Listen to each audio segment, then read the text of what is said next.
ನೀವು ಪ್ರೀತಿಸಿದವರನ್ನು ಮದುವೆಯಾಗಲು ಪೋಷಕರು ತಂದೆ ತಾಯಿ ಒಪ್ಪದಿದ್ದಾಗ ಜ್ಯೋತಿಷ್ಯ ಶಾಸ್ತ್ರದ ಪ್ರಕಾರ ಕೆಲವು ಸರಳ ಹಾಗೂ ಸಾತ್ವಿಕ ಪರಿಹಾರಗಳನ್ನು ಸೂಚಿಸಲಾಗುತ್ತದೆ. ಜ್ಯೋತಿಷ್ಯದ ಪ್ರಕಾರ ಪ್ರೇಮ ವಿವಾಹಕ್ಕೆ ಮುಖ್ಯವಾಗಿ ಶುಕ್ರ, ಚಂದ್ರ ಮತ್ತು ಕುಜ ಗ್ರಹಗಳ ಅನುಗ್ರಹ ಬೇಕೇ ಬೇಕು. ಹಾಗೆಯೇ ಹಿರಿಯರ ಒಪ್ಪಿಗೆ, ಬೃಹಸ್ಪತಿ ಗ್ರಹದ ಬಲ ಮುಖ್ಯವಾಗಿರುತ್ತದೆ. ನಿಮ್ಮ ಇಷ್ಟಾರ್ಥ ಸಿದ್ಧಿಗಾಗಿ ಮತ್ತು ಪೋಷಕರ ಮನಸ್ಸು ಬದಲಾಗಲು ಜ್ಯೋತಿಷ್ಯ ಶಾಸ್ತ್ರದ ಪ್ರಕಾರ ಮಾಡಬಹುದಾದ ಈ ಒಂದು ಅದ್ಭುತ ಪರಿಹಾರಗಳು ಏನು ಅಂತ ಹೇಳ್ತೀನಿ. ವಿಡಿಯೋನ ಕೊನೆ ತನಕ ನೋಡಿ. ಅದೃಷ್ಟಧಾರೆ ಫೇಸ್ಬುಕ್ ಪೇಜನ್ನು ನೀವು ಈಗಲೂ ಇನ್ನೂ ಫಾಲೋ ಮಾಡ್ತಿಲ್ಲ ಅಂದರೆ ಮೊದಲು ನಮ್ಮ ಪೇಜನ್ನು ಫಾಲೋ ಮಾಡಿ.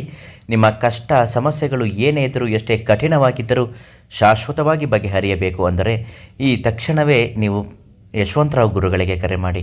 ಅವರು ಒಂದು ಯಂತ್ರವನ್ನು ಸಿದ್ಧಿ ಮಾಡಿಕೊಡುತ್ತಾರೆ. ಆ ಯಂತ್ರ ನೀವು ಹೇಳಿದ ಹಾಗೆ ನಿಮ್ಮ ಎಲ್ಲ ಕೆಲಸಗಳನ್ನು ಮಾಡಿಕೊಡುತ್ತೆ. ಲಕ್ಷ್ಮೀನಾರಾಯಣನ ಪೂಜೆ ಅತ್ಯಂತ ಪ್ರಮುಖವಾದ ಪರಿಹಾರ. ಪ್ರೀತಿ ಮತ್ತು ವಿವಾಹದ ಯಶಸ್ಸಿಗೆ ಲಕ್ಷ್ಮೀನಾರಾಯಣನ ಆರಾಧನೆ ಶ್ರೇಷ್ಠ. ಪ್ರತಿ ಗುರುವಾರ ಅಥವಾ ಶುಕ್ರವಾರದಂದು ಲಕ್ಷ್ಮೀನಾರಾಯಣ ದೇವಸ್ಥಾನಕ್ಕೆ ಭೇಟಿ ಕೊಡಿ. ದೇವರ ಕಲ್ಕಂಡ ಅಂದರೆ ಕಡಿ ಸಕ್ಕರೆ ಮತ್ತು ಹಳದಿ ಬಣ್ಣದ ಸೀರೆಯನ್ನು ನೈವೇದ್ಯವಾಗಿ ಅರ್ಪಿಸಬೇಕು.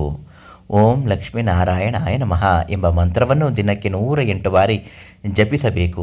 ಶುಕ್ರ ಗ್ರಹದ ಅನುಗ್ರಹಕ್ಕಾಗಿ, ಪ್ರೇಮ ಯಶಸ್ಸಿಗಾಗಿ. ಶುಕ್ರನ ಪ್ರೀತಿ ಮತ್ತು ವೈವಾಹಿಕ ಜೀವನದ ಅಧಿಪತಿ.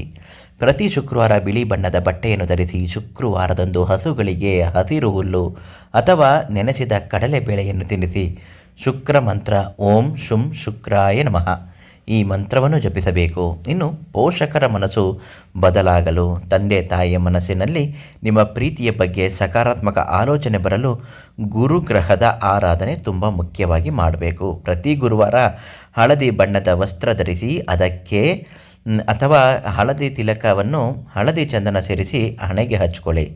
ನಿಮ್ಮ ತಂದೆ ತಾಯಿಯ ಮನಸ್ಸು ಶಾಂತವಾಗಲು ನಿಮ್ಮ ಅರ್ಥ ಮಾಡಿಕೊಳ್ಳಲು ಪ್ರತಿದಿನ ಬೆಳಿಗ್ಗೆ ಸೂರ್ಯನಿಗೆ ನೀರನ್ನು ಅರ್ಪಿಸಿ. ಇದರಿಂದ ಸೂರ್ಯನ ಬಲ ಹೆಚ್ಚಿ ತಂದೆ ತಾಯಿಯೊಂದಿಗೆ ಬಾಂಧವ್ಯ ಸುಧಾರಿಸುತ್ತದೆ.